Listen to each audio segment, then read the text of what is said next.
In the philanthropic world, transparency and governance are key to building trust and maximizing impact. Transparency goes beyond mere disclosure. It involves openly sharing details regarding funding sources, decision-making processes, and the outcomes achieved. This openness builds credibility, strengthens stakeholder relationships, and ensures that philanthropic missions are clear and effective. Meanwhile, governance within philanthropy entails the establishment and implementation of robust systems and policies that steer organizations in alignment with their missions and values. Effective governance identifies and rectifies operational shortcomings while upholding principles of accountability. This includes regular reporting, active engagement with stakeholders, and an unwavering commitment to ethical standards, all of which bolster the integrity and efficacy of philanthropic initiatives. By prioritizing transparency and governance, philanthropic organizations can engender greater trust and support, leading to more impactful and sustainable change.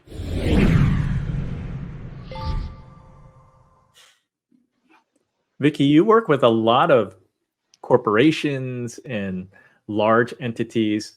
How can effective governance contribute to the Humane League's success and credibility? Yes, it's really important to have good governance as a not-for-profit. We have a board of directors. We have 8 directors, all very experienced, varied backgrounds.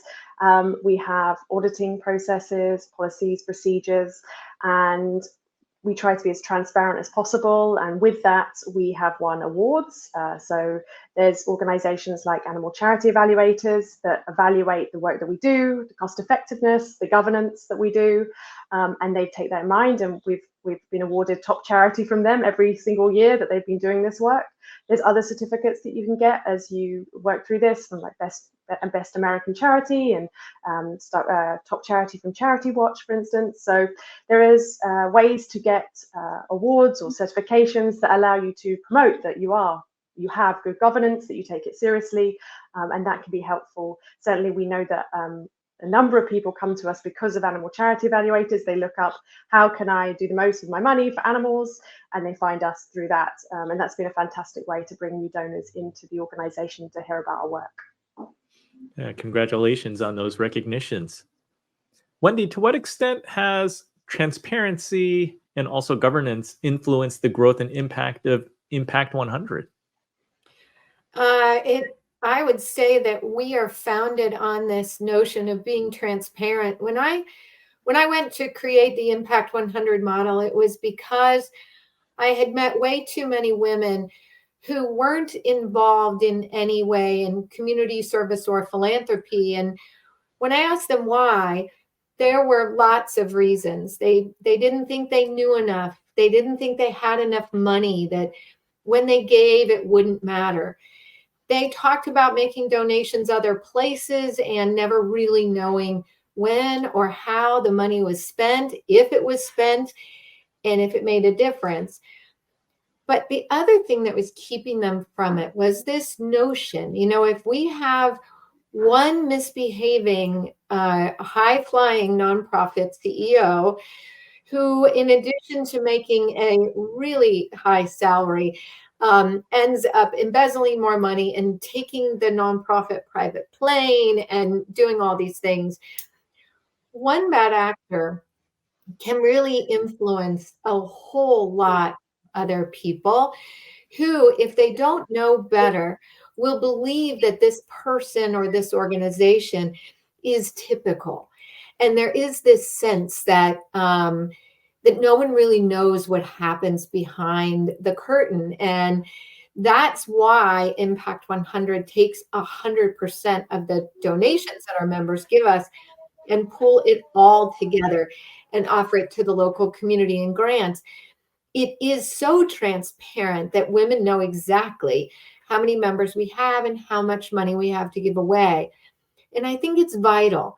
We talked earlier that Impact 100 can be sort of this gateway to philanthropy, but it's because we are so transparent in every aspect of our grant cycle, invites donors, which are our members, to become involved to the deepest sense. There's no sort of private committee in the back that makes decisions and then tells the members. The members collectively make decisions, and they can choose to get involved and be a part of that decision making, or they can choose not to. But this particular point, I think, is really so vital, especially as we look ahead to younger generations who will demand even more transparency. And it has to make sense. If it doesn't make sense, the cycle of how the money goes, or how you help the people you help, donors will avoid you, and it will be very difficult to get the support you need. And so I really believe as we move forward, we'll see more and more transparency. But for us, it's been a big part of our success, is that no one has to wonder when they give their $1,000, what happens now? I love the social aspect of the model and the collaboration that happens. It's so beautiful to see. Tony, Thank you. Can you share a time when transparency and governance played a pivotal role in the success of a philanthropic initiative? Absolutely. First, I would like to say that transparency and governance, first and foremost, amplify trust. And money flows where trust grows. Now, as Wendy mentioned, when it comes to charitable philanthropic giving, nobody gives the money if you're not authentic, and if people don't trust you and you're not transparent and you don't have that kind of governance required to manage that kind of investment and philanthropic charitable donations. So with a client that I worked in Switzerland, they are managing the staff of majority of the Swiss hospitals that provide elderly care. And part of the organization also depends on charitable donation to be able to provide the same service for people who cannot afford it. Now, as part of the negotiations and some of the work that we did, we had to put in place transparency exactly where the money would go, to who would go, and being able to share that kind of information with the donors. Now, just having a conversation around that and then sharing that big vision of my client of what they are trying to achieve, because their end goal, like with Dr. Garbelli, also is to create hospitals around the world where children don't have that kind of access to be able to be operated from issues from the heart or lungs or the serious issues that most places don't have the facilities. So not only it helped with that, but also they felt inspired to also be able to donate for another project which is outside Switzerland. Dr. Garbelli, I want to go a little bit of a different direction, if you don't mind. I know that you faced bullying as a child, and today you're quite an outspoken activist. Can you talk about the need for genuine transparency and the bravery that's required to speak out for causes that are meaningful to you? Of course. Yeah, my experience has been of spending pretty much the first 18 to 20 years of my life in the closet, being bullied for growing up gay in a very conservative environment. I believe that being simply authentic and open about who we are, regardless of whatever makes us unique, can be an inspiration and can be empowering for other people that find themselves in a similar circumstance. When I grew up, I had no positive role models in the media. It was a time when LGBT people were portrayed as the funny or devious character in the cinema, and that was about it. There was no one to look up to and think, yes, one day I can see myself being like you.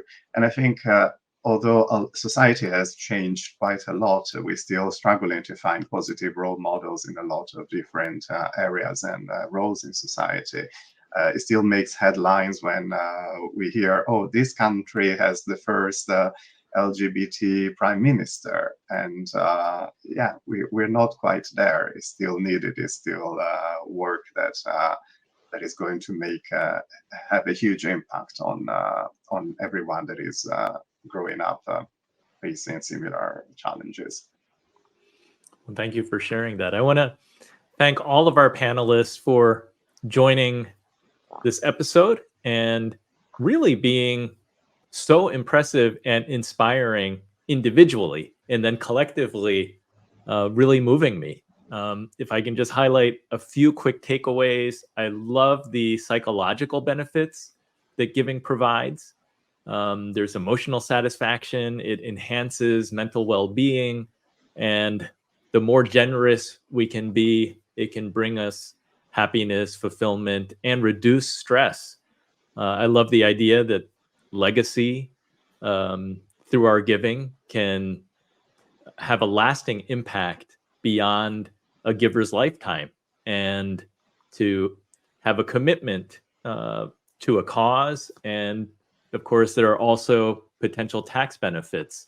And then I love the idea that the global impact and transparency transcends borders, really necessitates listening and understanding diverse needs, but ultimately transparency and governance, they're essential for building trust. So thank you again to each of our panelists. I encourage all our listeners and viewers to learn more about their respective organizations or what they're doing. You can find Vicky Bond at thehumaneleague.org.